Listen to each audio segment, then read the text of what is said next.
Fisiología del sistema nervioso. Esta es la parte 2.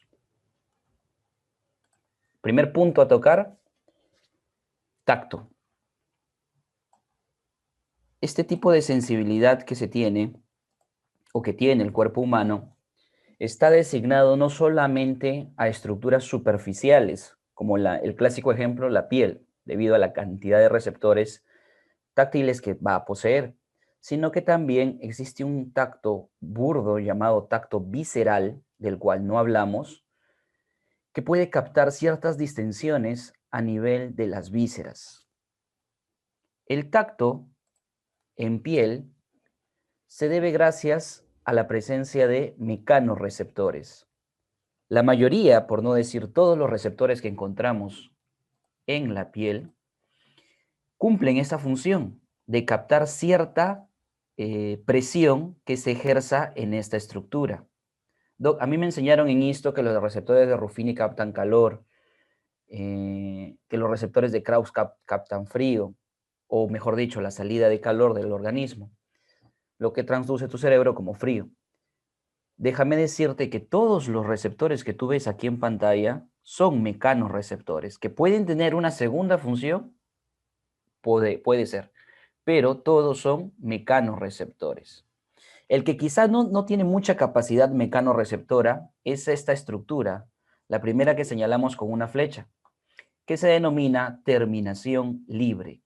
La principal función de esta es captar estímulos dolorosos. La terminación libre es el principal nociceptor en el cuerpo humano, ¿sí? Luego tenemos a esa estructura donde los corpúsculos sensitivos pequeños, porque son una célula nada más que conforman ese corpúsculo sensitivo o estructura sensitiva, son los corpúsculos de Merkel, ubicados en epidermis. Recuerden que esta línea morada es la membrana basal, o simboliza la membrana basal del epitelio. De ahí para afuera es la epidermis, de ahí para abajo tendremos el tejido conectivo que forma la dermis, y esto que está más abajo, la hipodermis. Puedes notar también que la distribución de estos mecanorreceptores son en los distintos estratos de piel. El receptor o mecanorreceptor de epidermis, señores, es este, el corpúsculo de Merkel o los discos de Merkel, que es su nombre más exacto, discos de Merkel. Luego, tenemos este ubicado en las papilas dérmicas, concepto histológico que ya debes conocer, conocido como el corpúsculo de Meissner. Luego, estos dos, que para algunos autores es el mismo o es una modificación.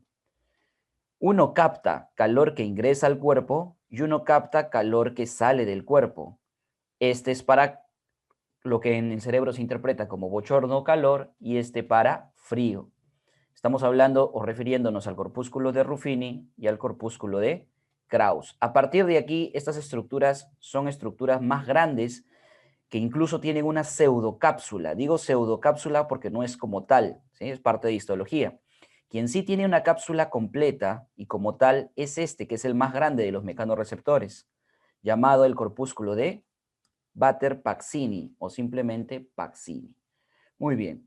Las modalidades de tacto que existen o que se estudian en fisiología son el tacto epicrítico y el tacto protopático. Al tacto epicrítico se le llama tacto fino. Al tacto protopático se le llama tacto grueso. Y eso va a depender especialmente del grado de distribución de estos receptores en un determinado segmento de piel.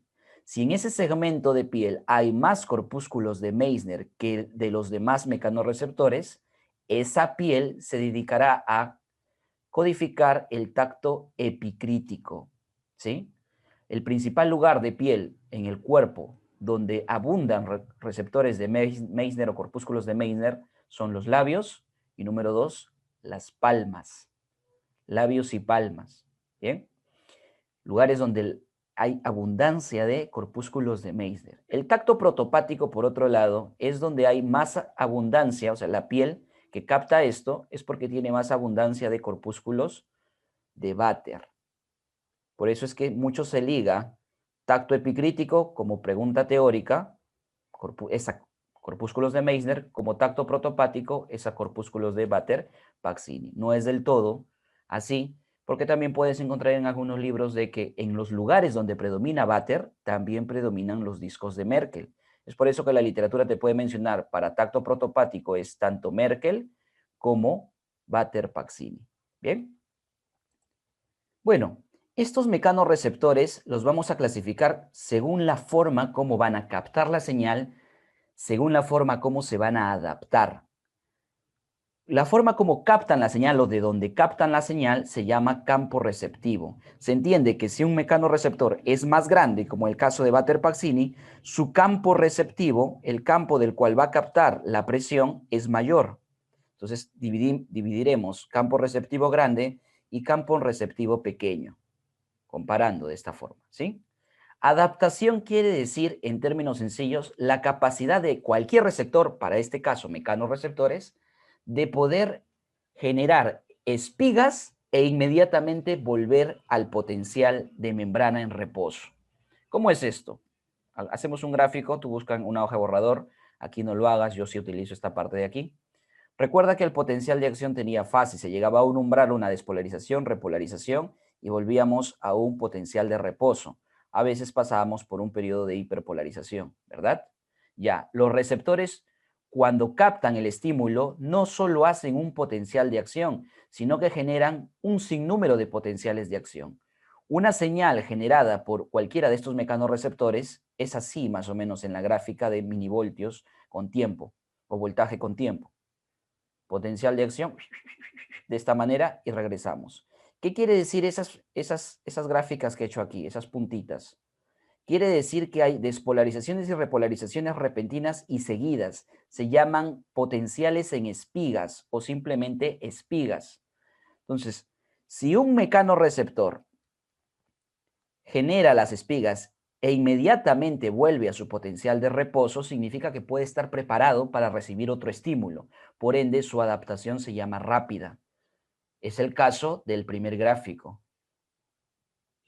Por más que el estímulo esté ahí, mira, inicia un estímulo, la presencia y quito el estímulo. ¿Qué sucede con las espigas de ese respectivo receptor? Al inicio del estímulo hay presencia de espigas. Inmediatamente se vuelve un potencial de reposo. ¿Para qué sirve esto? Para que este receptor que tiene esta forma de despolarizarse capte distintos estímulos, o sea, sea más sensible. En cambio, en el segundo caso, mira lo que sucede. Al captar el estímulo, se generan espigas, pero inmediatamente, poco a poco, se van las despolarizaciones espaciando, de tal manera que siempre van a estar presentes mientras el estímulo lo esté. Cosa que si yo coloco otro estímulo, estímulo B, a este nivel, este receptor no lo va a captar con tanta eficacia. Muy bien. La adaptación entonces tiene que ver con la capacidad de volver a captar otro estímulo, con la capacidad de generar espigas e inmediatamente regresar al potencial estándar. ¿Quiénes son los de adaptación rápida? Los de adaptación rápida tenemos como ejemplo al corpúsculo de Meissner, por eso es que es del tacto epicrítico, del tacto discriminativo, del tacto fino, y su campo receptivo es pequeño, porque existe alguien que tiene adaptación rápida, pero su campo receptivo es grande. Y ese es el corpúsculo de Paxini. ¿Bien? Campo receptivo grande. El campo receptivo grande es el que le dificulta a Vater-Paxini la discriminación de dos estímulos distintos, porque debido a su adaptación rápida podría discriminar dos estímulos rápidamente, ¿bien? Porque tiene adaptación rápida. Pero quien lo malogra y por qué no está dentro del tacto epicrítico es por su campo receptivo grande. No va a poder captar nuevamente en el mismo campo receptivo o no va a poder diferenciar dos estímulos en el mismo campo receptivo. Cuando hacemos clases presenciales, yo les hago el ejemplo de, por ejemplo, el lugar donde abundan los receptores protopáticos o la piel de tipo protopática que genera este tacto es la espalda. Es el principal lugar donde hay muchos receptores Vater-Paxini. Entonces, si tú a un sujeto que está dándote la espalda le colocas un número determinado de dedos presionando su espalda ligeramente, él puede sentir que lo tocas, está teniendo tacto, pero no, es muy difícil que identifique el número de dedos con el cual tú lo estás tocando. Tú le preguntas, ¿con cuántos dedos te estoy tocando? Y muy difícil va a acertar al número. Tú le puedes poner 2, 3 y él siempre se va a confundir. Eso no sucede en la palma de la mano, por ejemplo. Coloca el sujeto al cual tú vas a evaluar su tacto epicrítico, la palma de la mano, cierra los ojos o voltea la cabeza para no ver lo que tú estás haciendo en su mano y tú presionas con un determinado número de dedos, incluso los puedes poner hasta muy pegados, ¿ah? Haces una presión en su palma y este va a poder identificar con mayor facilidad cuántos dedos están tocando su palma. ¿Bien? Y esto debido a la capacidad discriminativa que tienen los corpúsculos de Meissner al poseer un campo receptivo pequeño. Muy bien. Adaptación lenta y campo receptivo pequeño se entiende porque es chiquitito el disco de Merkel. De adaptación lenta y campo receptivo grande, los dos, Ruffini y Krauss. Muy bien. Ojo, cuando se capta la señal y se transduce, se genera un impulso nervioso. Ese impulso nervioso va a migrar. Entonces, estas líneas amarillas es la dendrita grande y modificada de la primera neurona para tacto. ¿A dónde van a ir esas dendritas? Es una dendrita bien grande, hacia el cuerpo neuronal de la primera neurona. ¿Dónde se encuentra la primera neurona? Te voy a poner un ejemplo con el corpúsculo de Meissner. Esto va a una neurona llamada pseudomonopolar. Todas van o se continúan como neuronas pseudomonopolares. ¿Bien? Y esto va a ingresar hacia la médula espinal. ¿Dónde está el cuerpo de esta neurona llamada primera neurona? En el ganglio espinal dorsal. Ganglio espinal dorsal o en la raíz posterior de cualquier nervio espinal. Muy bien. ¿Cómo se llama este tipo de fibra? ¿Qué es lo que me interesa? Hemos discutido el día de ayer tipos de fibras, ¿verdad? Este tipo de fibra sensitiva es de naturaleza A beta. Es fibra A beta. Entonces, para tacto, ¿qué tipo de fibras tenemos? A beta, señores. De los receptores tienes que aprender entonces las características con respecto a modalidad, que básicamente la mayoría en todos estos, la modalidad es ser mecanoreceptores, captar presión. La ubicación, ¿cuál es la ubicación del corpúsculo de Batter-Paxini? La hipodermis. ¿Cuál es la ubicación de Ruffini y Krauss junto con Meissner? Son receptores dérmicos, ubicación, receptores dérmicos. Mientras que receptor epidérmico tenemos al disco de Merkel. Y adaptación ya lo hemos descrito aquí. Meissner y Paxini rápida, Merkel y Krauss lenta. Ahora una pregunta en examen teórico fue, ¿cuál es el mecanoreceptor con mayor capacidad de adaptación o con adaptación muy rápida? ¿Quién le gana a todos en adaptación? La respuesta es el corpúsculo de Batter-Paxini. Es el que mayor capacidad de adaptación tiene. Por eso que en los libros lo encuentras también como adaptación muy, muy rápida. Bien. Adicionalmente, en cuanto a modalidad, significa el tipo de estímulo que captan. El tipo de estímulo que captan. O sea, son mecanoreceptores, sí. Pero mecanoreceptores frente a qué? A tacto ligero, Meissner. O a presión ligera. Presión ligera. ¿Sí? A presión profunda, tanto que la piel es como si clavaras ahí una estaca. Eso se llama indentación de piel. O sea, si imagínate que colocas un lapicero y presionas. Ahí estás estimulando casi completamente o en mayor medida al corpúsculo de Paxini. Mayor presión. La modalidad es mecanorecepción, pero con una presión mayor. Ruffini y Krauss, aparte de ser mecanoreceptores, son termorreceptores. La modalidad de Ruffini y Krauss es mecanoreceptores y termorreceptores. En segundo momento hablaremos de la parte de dolor. Los receptores de dolor se llaman nociceptores. Los estímulos, estímulos dolorosos, los cuales pueden ser mecánicos, térmicos o químicos. Se entiende que un estímulo mecánico destruye tejido. Un golpe fuerte, y si es un objeto punzo cortante, disolución de continuidad en la piel, es decir, te cortas la piel, cortes, golpes, estímulos mecánicos, estiramientos excesivos, estímulos mecánicos, térmicos, aumento excesivo de la temperatura, y químicos, una serie de moléculas que van a ser captadas por el receptor. En realidad, cualquiera de estos termina como molécula química que va a estimular al nociceptor. ¿Cómo así? Si en el tejido tú lesionas al tejido, células mueren, hay distribución del citoplasma hacia afuera, las células de la inmunidad vienen, generan o liberan citocinas y parte de ellas estimulan a los nociceptores. Esa es la forma de por qué un estímulo mecánico lleva a estimular a estos. Aquí te coloco el principal, son obviamente los químicos, estímulos químicos. Y dentro de los estímulos químicos tenemos, por ejemplo, cuando hay un daño de tejido, la liberación de potasio. En un tejido es normal que el potasio esté afuera, no, el potasio es el principal catión intracelular. Cuando tú tienes destrucción de células, el potasio se libera a la matriz extracelular. Y ese aumento de potasio es captado por estos receptores y se identifican en la terminación libre. Recuerda que esto es una terminación libre.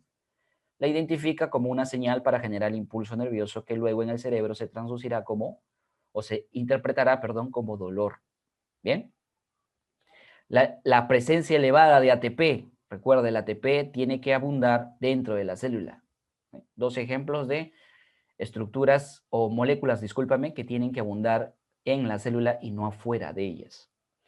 Cuando viene el sistema inmunológico, los macrófagos o células del sistema inmune liberan citocinas. Por ejemplo, las interleuquinas mencionadas aquí, interleuquinas de la inflamación, son preguntadas, hemos hecho ya seminarios de inmunología. Las principales interleuquinas de la inflamación son estas tres y siempre te van a preguntar, son las más potentes. La interleuquina 1, fracción beta, la interleuquina 6 y el factor de crecimiento transformante tipo alfa. Bien, son las tres importantes interleuquinas de inflamación. Moléculas como la bradicinina y el factor de crecimiento de nervios, también es utilizado como molécula que puede ser captado por el receptor. Ojo, de las tantas moléculas que hay, porque aquí te he puesto los principales ejemplos, no vayas a pensar que es el mismo receptor, ¿eh? Para cada una de ellas existe un receptor distinto. Bien, los mastocitos cuando ven alteración, yo le llamo a los mastocitos las células, los monjes que meditan en los tejidos. De tal forma que estos cuando están en meditación, si algo se perturba en su medio, se desgranulan. Su desgranulación, elementos como histamina, entre ellos prostaglandinas y serotoninas, van a ser captados por receptores, originando la despolarización de esta terminación libre. ¿Por qué Doc ha puesto de todas a esta molécula de color rojo? Porque es la única de todas las que tenemos aquí que cuando la liberan las células inmunitarias y es captada por esta terminal, en vez de generar impulso por despolarización, es la única molécula que bloquea y más bien hiperpolariza. Es decir, es un sistema de cómo modulas a esta terminal. Tenemos tantas moléculas que la estimulan. ¿Cuál es la que la bloquea? La que la bloquea en el tejido son las endorfinas. Endorfinas que son generadas por las células del sistema inmune cuando vienen aquí al tejido lesionado. ¿Bien? ¿Qué tenemos aquí? Si has estado en la primera clase, sabes que son estos. Estos son canales de sodio voltaje dependientes y este es un canal de calcio voltaje dependiente, ¿verdad? Este de aquí es un receptor de temperatura, pero no cualquier temperatura.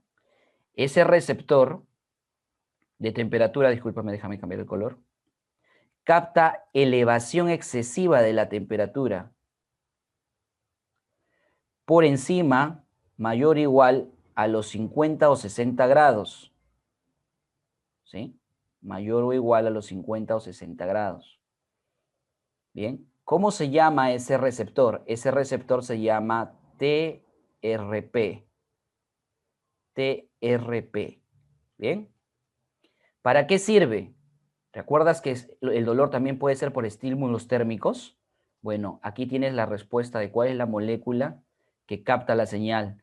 Eso, cuando capta la elevación de la temperatura, es un canal que se abre y permite el ingreso de ¿qué?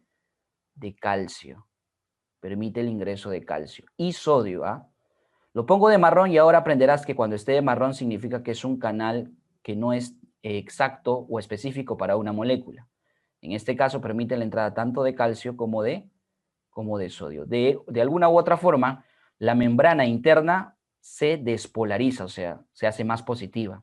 Despolarización que va a activar a los canales de sodio voltaje dependiente, y tú ya sabes la historia de cómo se transmite un potencial en membrana. Muy bien. La mayoría de estos receptores generan una transducción de señal, revisa la clase introductoria, los mecanismos de transducción de señal, que llevan de una u otra manera a la activación de canales voltaje dependientes de sodio. ¿Y qué permitirá? Que ingrese el sodio. O sea, la molécula de sodio va a ingresar.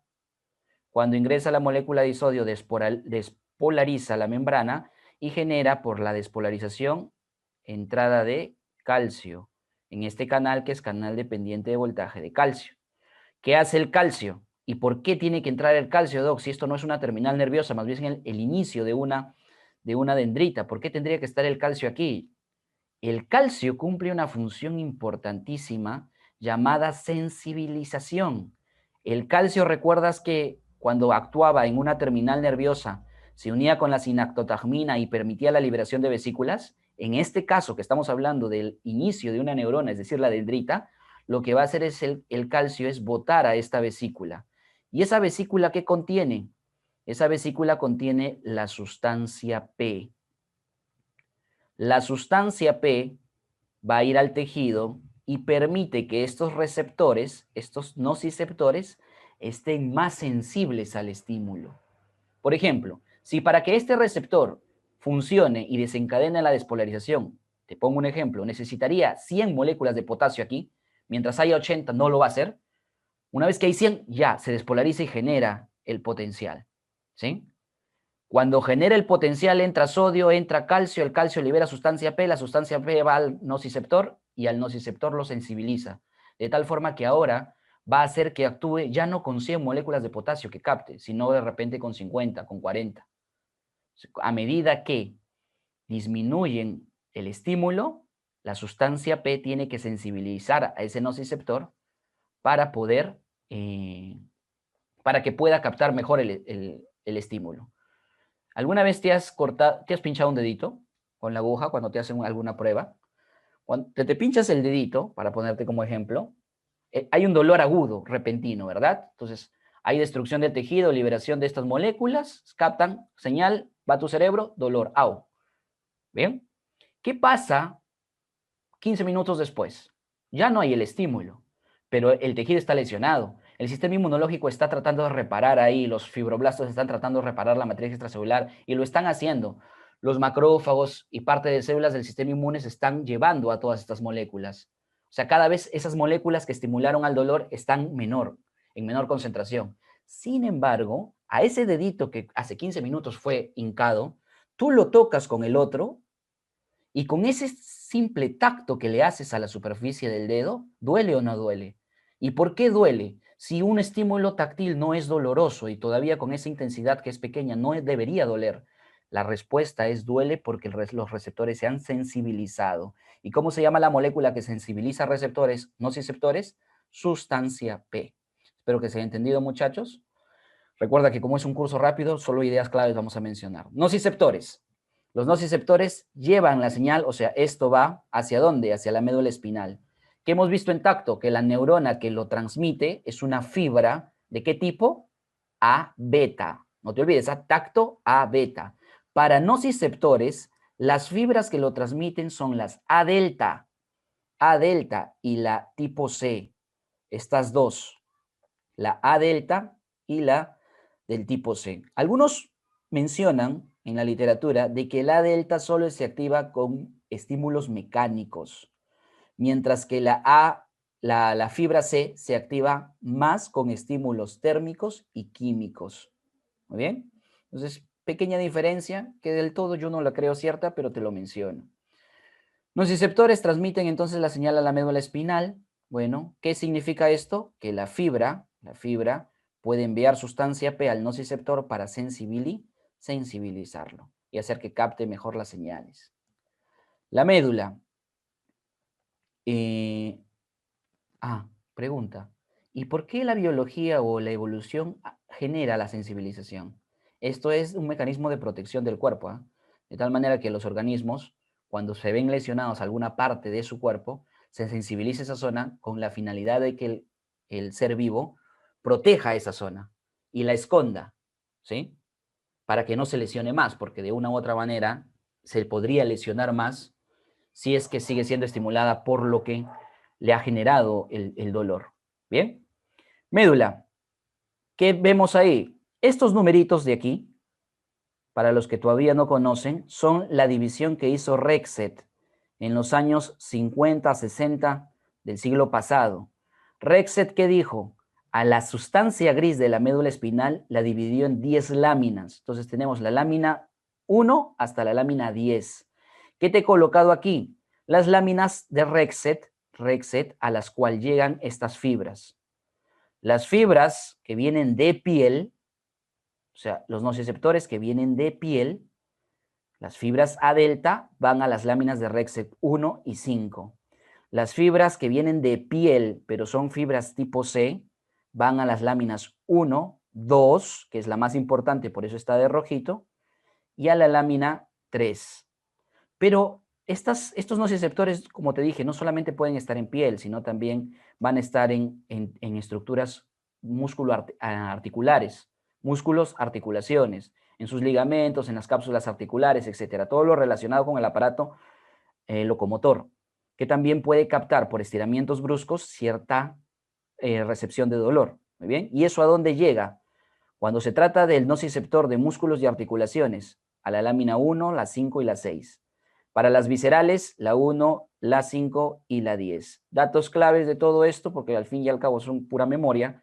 Fibra C, nunca te olvides que es a la lámina 2 de Rexet. Y viscerales, ahí me faltó colocarlo en rojito, la lámina 10, la lámina comisural de las de Rexet, lámina 10. ¿Muy bien? De la médula, ¿a dónde va a ir? Hacia el cerebro, a estructuras encefálicas. ¿A través de qué? De dos haces, el haz espinotalámico y el haz espinoreticular. ¿Y esto por qué? Cuando se trata de los dos primeros, o sea, de piel y de músculo y articulación, va por el haz espinotalámico. Pero cuando se trata de vísceras, nociceptores de vísceras, ahí pone amarillito, ya no va a ir por el haz espinotalámico, sino por el haz espinoreticular. Espinotalámico se llama porque conecta médula espinal con el tálamo y espinoreticular, médula espinal con los núcleos de la formación reticular en el tronco encefálico. Bien, en el cerebro entonces se da ya la percepción, pero hay estructuras que van a recibir antes de que llegue a la corteza que percibe el dolor. Por ejemplo, ¿cuál es la primera estructura que recibe? Esto va a depender. Es el diencéfalo, ¿ya? El diencéfalo, la parte del tálamo, pero de azulito. Si estamos hablando del haz espinotalámico, lo recibirá el núcleo ventroposterolateral del tálamo. Ventroposterolateral del tálamo. Y si estamos hablando del haz espinoreticular, que son nociceptores de vísceras, lo van a recibir los núcleos intralaminares del tálamo. Intralaminares. Muy bien. Sea por cualquiera de esos núcleos, se va a dirigir ahora el impulso a otra neurona ubicada en la corteza parietal. Y en la corteza parietal, ¿qué se va a dar? La sensación dolorosa. La corteza parietal tiene un mapa que identifica, según el lugar estimulado de esa corteza parietal, cuál es la zona del cuerpo que está siendo afectada. ¿Sí? Ese es el área somatosensitiva. Área 1, 3, 1 y 2 de Brodmann. Muy bien, corteza parietal, sensación dolorosa para su respectivo lugar, o sea, para ubicarla. Ubicación, aspecto discriminativo, significa ubicar dónde está sucediendo ese dolor. Si tú dices, me duele, pero ¿qué te duele? El pie, la mano y ya. Para eso va la corteza parietal, para saber de dónde viene el dolor. Y bueno, la corteza singular o insular, ahí te he colocado un dato, sirve para la percepción emocional del dolor. ¿Sí? ¿Qué significa esto? Percepción emocional del dolor. En realidad debería decirse dolor emocional. ¿Sí? Tú puedes tener dolor emocional si tu flaca termina contigo, te genera cierto dolor, pero ese dolor no es un dolor físico, es un dolor emocional. ¿Y eso lo regula qué? La corteza insular, quinto lóbulo en el cerebro, lóbulo insular. Y tiene que ver mucho con el circuito de Papez en el sistema límbico. Por eso acá ponemos corteza singular. El cíngulo es una circunvolución que forma parte del circuito de Papez para el sistema, para uno de los circuitos en el sistema límbico. Y cada vez que yo te mencioné, hemos hecho curso de neuroanatomía, circuito de Papez también está regulando los procesos de memoria, sobre todo la memoria de trabajo. ¿Bien? Perfecto, muchachos. Modulación. ¿Qué significa modulación? Modulación significa bloqueo para que ya no se capte más, mientras que sensibilización significaba potenciar al nociceptor. Modulación aquí va a significar evitar de que más estímulos dolorosos lleguen hacia el cerebro. Es la forma como se protege tu organismo para que no te torture el dolor. Mecanismos de modulación, ¿en dónde actúan? Básicamente hacia la médula espinal, activando sinapsis inhibitorias en esta neurona para que ya no transmita la señal hacia arriba, hacia estructuras corticales, ¿sí? La modulación puede ser dada por estas diferentes estructuras con la utilización de las siguientes moléculas. Las encefalinas son principales moduladores de dolor. Encefalinas tenemos en la sustancia gris periacueductal, eso significa sustancia gris periacueductal, y encefalinas tenemos en el núcleo reticular paragigantocelular. Es un núcleo de la formación reticular, ¿ya? Son más de 30 núcleos en la formación reticular. Entonces, bueno, te resalto lo más importante aquí. La presencia de encefalinas para modulación de dolor, ¿de dónde vienen? Ahí lo tienes.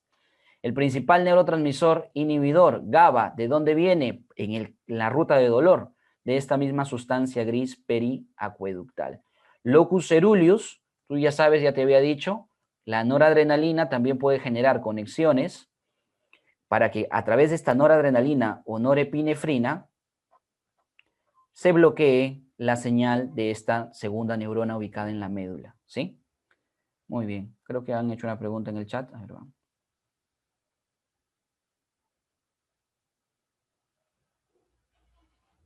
Ya, el dolor fantasma, dice. El dolor fantasma entendido como... A ver, ¿otra vez están preguntando?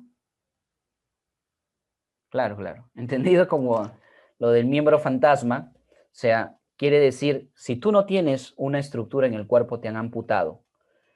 ¿Por qué es que en algunos pacientes, no en todos, sufren dolor? O sea, ¿por qué es que el paciente que no tiene toda la extremidad sufre cuadros en donde les duele el pie? Pie que ya no tienen, por cierto. Esto se debe gracias o debido a la lesión en las terminales nerviosas. Voy a poner pantalla en blanco para explicar. Hay que tratar de que las preguntas que son un poco más específicas lo hagamos al final para poder responderlas debido a que es de interés propio, ¿sí?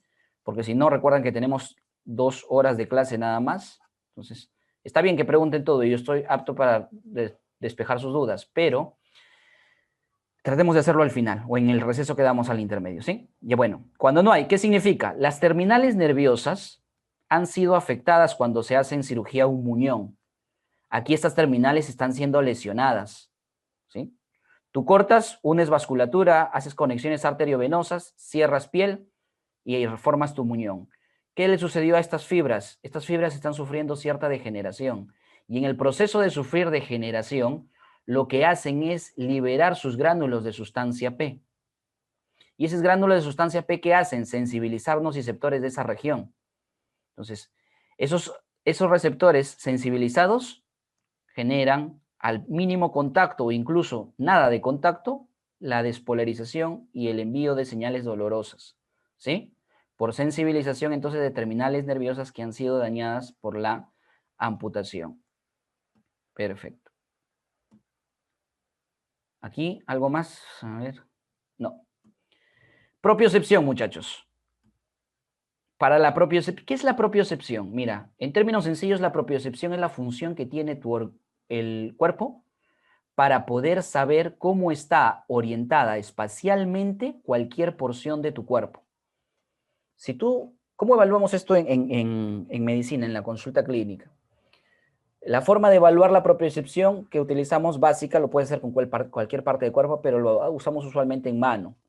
En mano le pedimos la mano al paciente, le decimos que cierre los ojos, pulgar arriba, puño y pulgar arriba, y al pulgar lo vamos a movilizar.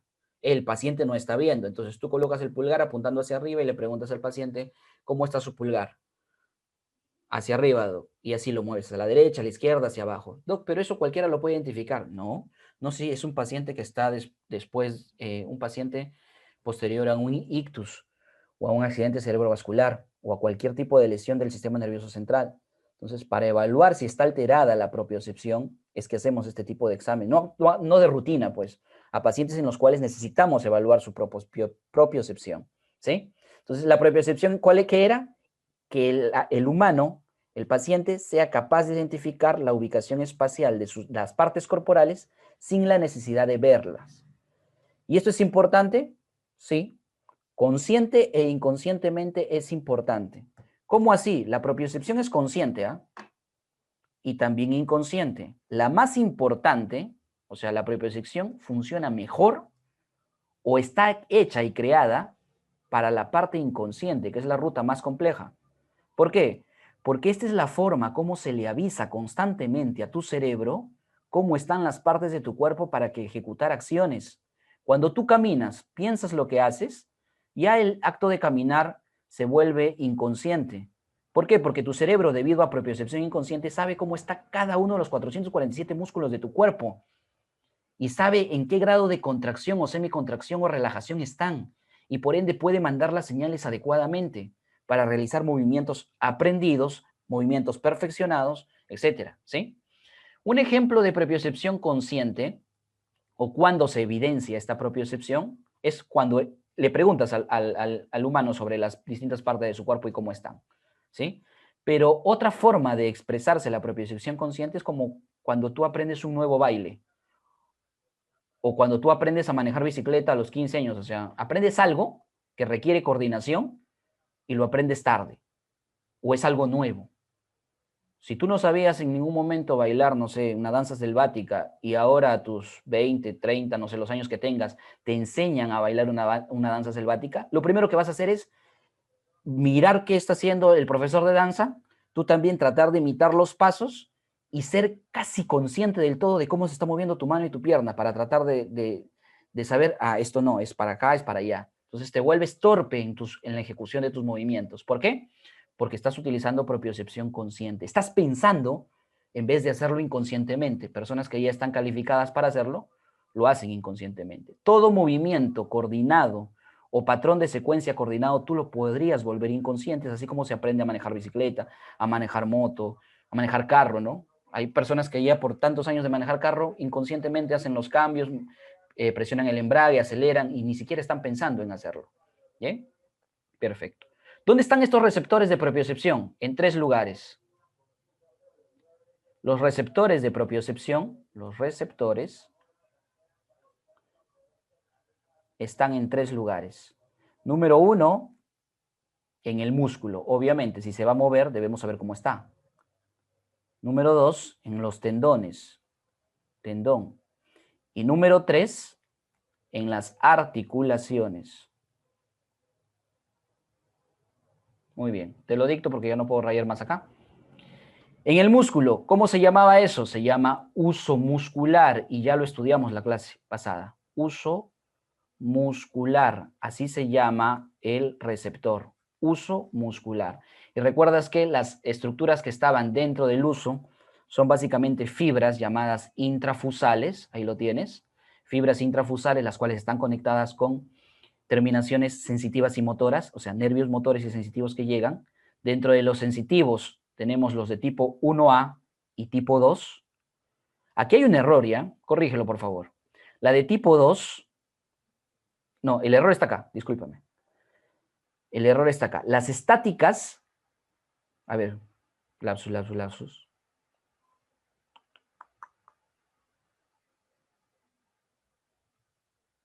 Sí, este es el error, el número 2, ¿sí? Este número 2, o la fibra aferente sensitiva número 2, viene de fibras de cadena nuclear. Aquí borra esto. Solamente es para cadena nuclear, mientras que la 1A es tanto para fibras de bolsa nuclear como de cadena nuclear. Esas son sensitivas, o sea, le dan la señal para ver cómo están contraídas o relajadas estas fibras musculares. Mientras que las estáticas y dinámicas se refieren a motoneuronas gamma, ¿correcto?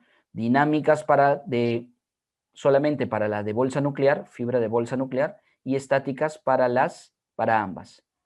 Muy bien, ya. ¿Por qué necesito, Doc, en este órgano sensorial enviar señales motoras?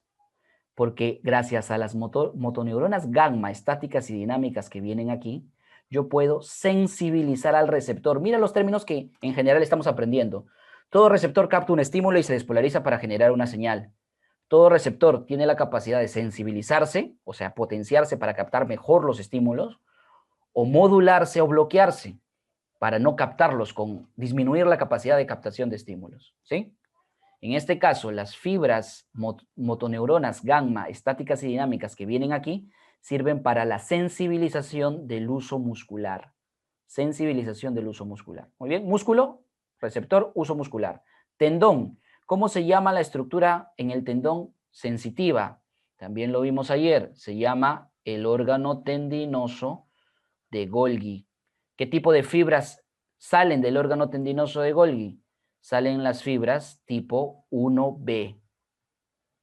Fibras tipo 1B. Claves entonces que tienes que aprender. La 1A, ¿por qué está? Porque esto es un uso muscular chiquitito.